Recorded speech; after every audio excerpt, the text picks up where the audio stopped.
2026년 코스피가 사상 최고치를 경신했습니다. 반도체를 포함한 몇몇 소수 산업이 지수를 밀어 올렸습니다. 코스닥도 25년 만에 1200을 넘었습니다. 그런데 왜 불안할까요?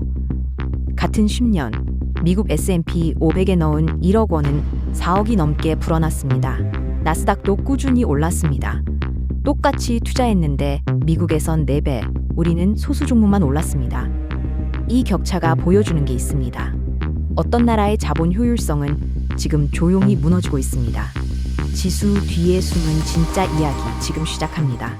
우량주에 10년 묻어두면 부자가 된다. 이 말을 믿고 계좌를 열었던 사람들이 있습니다.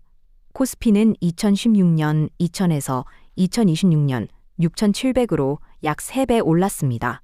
반도체 호황 덕분입니다. 삼성전자와 SK 하이닉스 이 두 종목이 지수 상승의 대부분을 만들었죠. 최근 급등으로 미국 수익률을 따라가려 하고 있습니다. 같은 기간 미국 S&P 500은 4배 이상, 나스닥은 더 가파르게 올랐습니다. 문제는 여기서 시작됩니다. 앞으로도 이 속도를 유지할 수 있을까요? 반도체 사이클이 꺾이면 어떻게 될까요? 한국 투자자 특유의 생각이 있습니다. 우리는 다르다. 결국은 오른다는 희망입니다. IMF를 이겨냈고 반도체 강국이고 선진국이니 시간이 해결해 줄 거라는 믿음이죠. 하지만 숫자는 냉정합니다. 자본은 감정을 모릅니다. 효율이 떨어지는 곳에서 자본은 떠납니다. 시장을 둘러싼 소음은 많습니다. GDP 성장률, 수출액 고용률. 숫자는 넘쳐나지만 진짜 체력을 보여주는 건 따로 있습니다. 바로 자본 효율성입니다. 100원을 투자했을 때 얼마의 가치를 만들어내는가. 이 단순하고도 잔인한 지표가 국가 경제의 엑스레이입니다. 2016년 한국 기업들은 100원을 넣어서 평균 110원의 가치를 만들었습니다. 미국은 같은 돈으로 130원을 만들었죠. 10년이 지난 지금 격차는 더 벌어졌습니다. 한국은 여전히 110원 근처입니다. 반도체 2개를 빼면 더 낮습니다. 미국은 150원을 넘었습니다.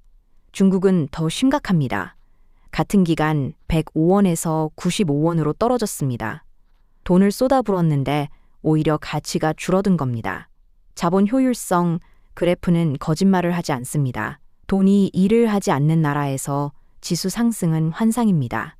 중국과 한국의 그래프가 지금 조용히 내려가고 있습니다. 과거 아시아는 다른 방식으로 성장했습니다. 막대한 자본과 인력을 쏟아부었습니다. 공장을 짓고 도로를 깔고 사람을 투입했죠. 양적 팽창의 시대였습니다. 중국은 이 모델의 극단을 보여줬습니다. 2000년대 초반 베이징에서 상하이까지 고속철을 깔았습니다. 지방정부마다 신도시를 세웠습니다. 돈은 계속 쏟아졌습니다. 숫자는 화려했습니다. 하지만 시스템은 바꾸지 못했습니다. 넓은 영토를 정복했지만 통치 구조를 바꾸지 못해 무너진 과거 제국처럼 말이죠. 2026년 지금 중국 지방정부의 부채는 GDP 절반을 넘었습니다. 빈 아파트가 수백만 채 남았습니다. 돈을 낭비하는 구조를 방치한 대가입니다. 일본도 같은 길을 걸었습니다. 1990년대 거품이 터진 뒤 30년을 잃었습니다. 돈을 쏟아부었지만 효율은 오르지 않았죠. 청구서는 결국 옵니다. 자본을 낭비한 국가들은 지금 그 값을 치르고 있습니다. 자본 효율성 저하는 숫자로만 보이지 않습니다. 2026년 지금 노동시장이 뼈저리게 보여주고 있습니다. 회계시험 합격자 10명 중 4명이 일자리를 못 구했습니다. 변호사는 10명 중 7명이 설 곳을 잃었습니다. 한때 선망의 직업이었던 전문직이 무너지고 있습니다. 이유는 명확합니다. AI가 고부가 가치 지식 노동을 대체하기 시작했습니다. 계약서 검토, 회계 감사, 법률 리서치, 수십 시간 걸리던 일을 몇 분 만에 처리합니다. 문제는 AI가 아닙니다. 유연성 없는 시스템입니다. 낡은 규제와 기득권 보호에 갇힌 구조가 문제죠. 새로운 산업은 막히고 기존 산업은 효율을 못 높입니다. 자본은 일할 곳을 찾지 못합니다. 미국은 다릅니다. 같은 AI 시대에 새로운 일자리가 생깁니다. AI 엔지니어, 데이터 과학자, 프롬프트 디자이너. 시스템이 변화를 받아들입니다. 전문직의 몰락은 신호입니다. 자본 효율성이 무너지는 나라의 민낯입니다. 반대편을 봐야 합니다. 같은 10년 미국 그래프는 꺾이지 않고 우상향했습니다. S&P 500은 4배가 넘게 올랐습니다. 나스닥은 더 가파릅니다. 비결은 체질 전환이었습니다. 미국은 공장과 기계 중심의 유형 자산에서 벗어났습니다. 소프트웨어와 지식 지산권 중심의 무형 자산으로 옮겨갔죠. 애플은 아이폰을 직접 만들지 않습니다. 설계와 브랜드만 가져갑니다. 구글은 검색 알고리즘 하나로 전 세계 광고 시장을 장악했습니다. 극소수 인력과 자본으로 압도적인 부를 만듭니다. 자본 효율성의 정점입니다. 2026년, 지금 애플 직원은 16만 명입니다. 삼성전자는 27만 명입니다. 하지만 시가총액은 애플이 3배 더 큽니다. 적은 자본으로 더 많은 가치를 만듭니다. 이게 스마트머니가 미국으로 쏠리는 이유입니다. 빅테크 기업들은 블랙홀처럼 전 세계 자본을 빨아들입니다. 효율이 높은 곳으로 돈이 흐릅니다. 시장은 정직합니다. 한국 시장에 대한 마지막 미련이 있습니다. 최근 정부가 추진한 기업 밸류업 정책입니다. 주주 환원을 늘리고 배당을 높이고 자사주를 소각하라는 압박이죠. 겉으로 보면 그럴듯합니다. 하지만 근본을 바꾸지 못합니다. 주주 환원율을 조금 높인다고 자본 효율성이 좋아지지 않습니다. 100원을 넣어서 110원을 만드는 구조는 그대로입니다. 배당을 5%에서 7%로 올려봤자 근본적인 이익 창출 능력은 안 변하죠.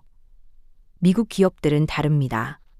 배당보다 혁신에 투자합니다.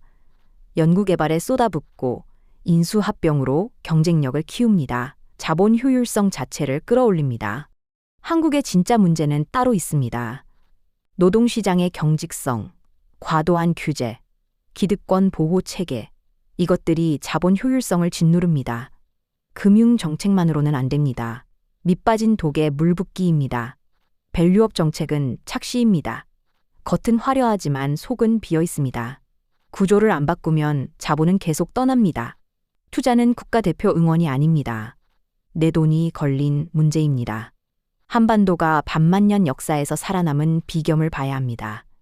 맹목적인 돌격이 아니었습니다. 냉철한 현실 인식과 협상력이었죠.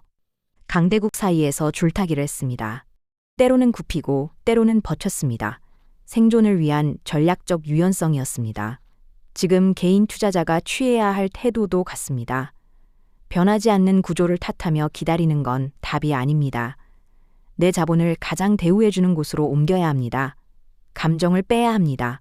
한국 기업이 좋아서가 아니라 효율이 높아서 투자하는 겁니다. 미국 기업이 미워도 수익률이 높으면 가는 겁니다.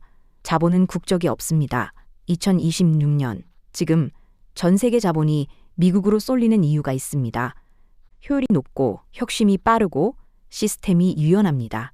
애국심과 투자는 따로입니다. 그게 내 돈을 지키는 길입니다. 생존의 지혜입니다. 정리하겠습니다. 자본이 일하지 않는 곳에 내 돈을 묶어두지 마십시오. 10년을 기다렸는데 반도체 2개만 올랐다면 그건 시장이 아니라 도박입니다. 장기 투자자라면 더 냉정해야 합니다. 감정을 빼고 포트폴리오를 다시 짜야 합니다. 달러 자산으로 옮기십시오. 글로벌 혁신 기업에 분산하십시오. 자본 효율성이 높은 곳을 찾으십시오. 한국이 변할 수도 있습니다. 노동시장이 유연해지고 규제가 풀리고 새로운 산업이 꽃필 수도 있죠. 그때 다시 들어오면 됩니다. 지금은 아닙니다. 숫자가 말해주고 있습니다. 자본 효율성 그래프는 거짓말을 안 합니다. 중국과 일본이 걸어온 길을 한국도 밟고 있습니다. 역사는 반복됩니다. 하지만 당신 계좌까지 희생될 필요는 없습니다. 자본을 다시 배치하십시오. 효율이 높은 곳으로 움직이십시오. 그게 2026년 당신이 할 수 있는 가장 현명한 선택입니다. 오늘 영상이 유익하고 재밌으셨다면 구독과 좋아요 부탁드리겠습니다. 영상 제작에 큰 힘이 됩니다. 다음 영상에서 뵙겠습니다.